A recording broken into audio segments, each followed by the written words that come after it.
નમસ્કાર દર્શક મિત્રો, વૈભવ દ્રષ્ટિ સમાચારમાં આપનું હાર્દિક સ્વાગત છે। મોદી સરકારના 11 વર્ષ પૂરા થવા જઈ રહ્યા છે તે નિમિત્તે છોટાઉદેપુર જિલ્લાના બોડેલી તાલુકામાં એક વ્યવસાયિક સંમેલનનું આયોજન કરવામાં આવ્યું હતું, જેમાં મુખ્ય વક્તા તરીકે રંજનબેન ભટ્ટ પણ સામે રહ્યા હતા અને રંજનબેન ભટ્ટે ભાજપના ભવિષ્યમાં શું પ્લાનિંગ છે અને આ સંમેલન રાખવા પાછળનો હેતુ શું હતો તે તમામ બાબતે એમને અગાઉના વિડીયોમાં જાણ કરી છે।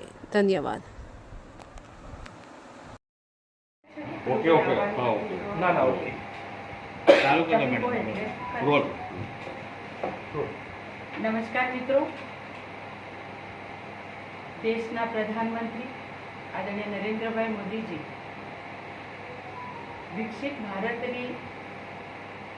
ભારતનો અમૃતકાળ, સેવા, સુશાસન, ગરીબ કલ્યાણના 11 વર્ષ એ દરમિયાન જે સિદ્ધિઓ દેશ માટે આદરણીય પ્રધાનમંત્રીશ્રીના કાર્યકાળ દરમિયાન જે થઈ છે, આમ તો એવું ચોક્કસ કહી શકું કે સતત 11 વર્ષની આ યાત્રાને ભાષણ કે પત્રકાર વાર્તામાં સમાવવું એટલું મુશ્કેલ છે કે કોઈ વ્યક્તિની જીવનની સારાંશ જો એને પોતાનો લખવો હોય તો પણ એ થોડો લખી ના શકે। એ રીતનો 11 વર્ષનો આદરણીય વડાપ્રધાન નરેન્દ્રભાઈ મોદીજીનો અમૃતકાળ છે। મિત્રો, આપણે સૌ તો જાણીએ છીએ કે દેશના વડાપ્રધાન આદરણીય નરેન્દ્રભાઈ મોદીજી ગુજરાતમાં પણ મુખ્યમંત્રી તરીકે ગુજરાતને નંબર 1 બનાવીને દેશમાં પ્રસ્થાપિત કરેલું ગુજરાત રાજ્ય અને એવા મુખ્યમંત્રી તરીકે આદરણીય વડાપ્રધાન નરેન્દ્રભાઈ મોદીજીએ ગુજરાતની સેવા કરી છે। 2014માં આદરણીય વડાપ્રધાન નરેન્દ્રભાઈ મોદીજી જ્યારે સંવિધાન મંદિરમાં એમણે પગ મૂક્યો અને નમીને આદરણીય પ્રધાનમંત્રીશ્રી એવું કહે છે કે મારી સરકાર ગરીબોની સરકાર હશે અને ગરીબલક્ષી યોજનાઓ દ્વારા ગરીબોને સશક્ત બનાવવાનું, દરેક વર્ગને સશક્ત બનાવવાનું કામ મારી સરકાર કરશે। અને મિત્રો, તે જ રીતે આદરણીય વડાપ્રધાન નરેન્દ્રભાઈ મોદીજીએ અનેક નિર્ણયો કરીને એમની સરકારે દેશની સેવા કરવાનું કામ કર્યું। હું 2 વાત એ ચોક્કસ કહીશ કે પૂર્વ રાષ્ટ્રપતિ આદરણીય કોવિંદજી, જેઓ એસસી સમાજમાંથી આવે, એમને રાષ્ટ્રપતિ બનાવવાનો શ્રેય જો કોઈને જાય તો મોદી સરકારને જાય છે। ત્યાર પછી અત્યારે રાષ્ટ્રપતિ આપણા આદિવાસી અને એમને રાષ્ટ્રપતિ બનાવ્યા તો એ પણ શ્રેય મોદીજીને જ જાય કે જેમણે પોતાનું જીવન સમર્પિત કર્યું અને સમર્પિત જીવનમાં રાષ્ટ્રપતિ બનવાનું સૌભાગ્ય એમને પ્રાપ્ત થયું।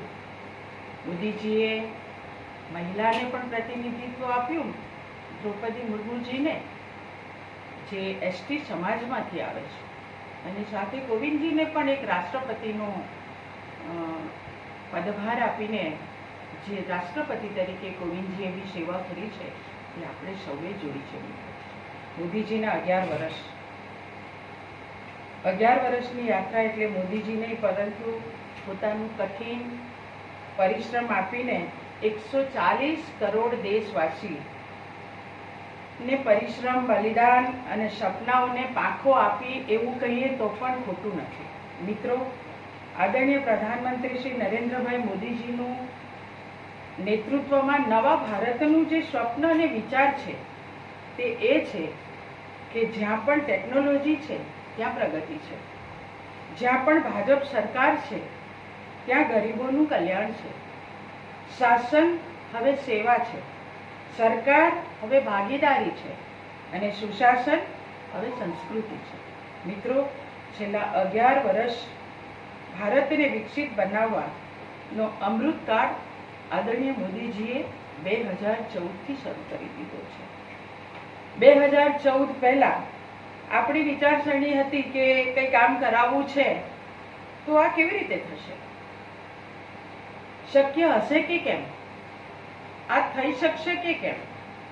જ્યારે આજની વિચારસરણી આપણા દેશવાસીની એ છે કે આ થશે અને તે ચોક્કસ થશે, કારણ કે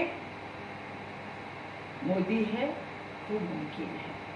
મિત્રો, મોદી સરકારે રાજકારણમાં પોલિટિક્સ ઓફ પરફોર્મન્સ એટલે નેતૃત્વની રાજનીતિ લાવ્યા છે. હવે મોદીજીના નેતૃત્વમાં સરકારનો અર્થ જવાબદાર સરકાર, પ્રતિભાશીલ સરકાર, સંવેદનશીલ સરકાર, પ્રજાની વચ્ચે રહીને કામગીરી કરતી સરકાર. આ મોદીજીની વિચારધારા સાથે સરકાર કામ કરી રહી છે.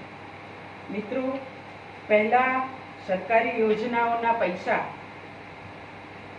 2014 પહેલા ભ્રષ્ટાચાર, કૌભાંડ, તૃષ્ટિકરણની વાતો થતી, પરંતુ હવે વિકાસ, આવિષ્કાર અને નવીનતાની વાત એ થાય છે કે હવે વિકાસ થઈ રહ્યો છે, કંઈક નવું થઈ રહ્યું છે. એ વાત પણ હવે દેશવાસીઓના હૃદયમાં વિશ્વાસ સાથે આ મોદી સાહેબ પર વિશ્વાસ છે, મોદી સાહેબની સરકાર પર વિશ્વાસ છે. આ કામ કરવું છે.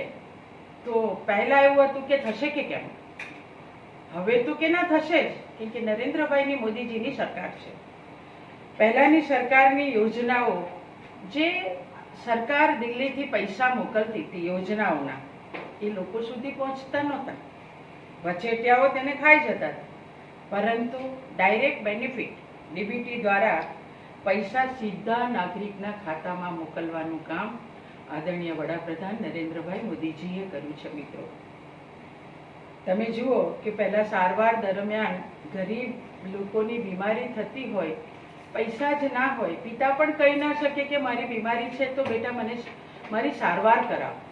પણ દેશના વડાપ્રધાન આદરણીય નરેન્દ્રભાઈ મોદીજી દ્વારા વિશ્વની સૌથી મોટી યોજના સ્વાસ્થ્યની એટલે આયુષ્યમાન ભારત યોજના, અને એ યોજના દ્વારા આજે દેશનો કોઈ પણ નાગરિક ગરીબ પોતાને થતી બીમારી, પરિવારને થતી બીમારી એ આ આયુષ્યમાન યોજનાના લાભ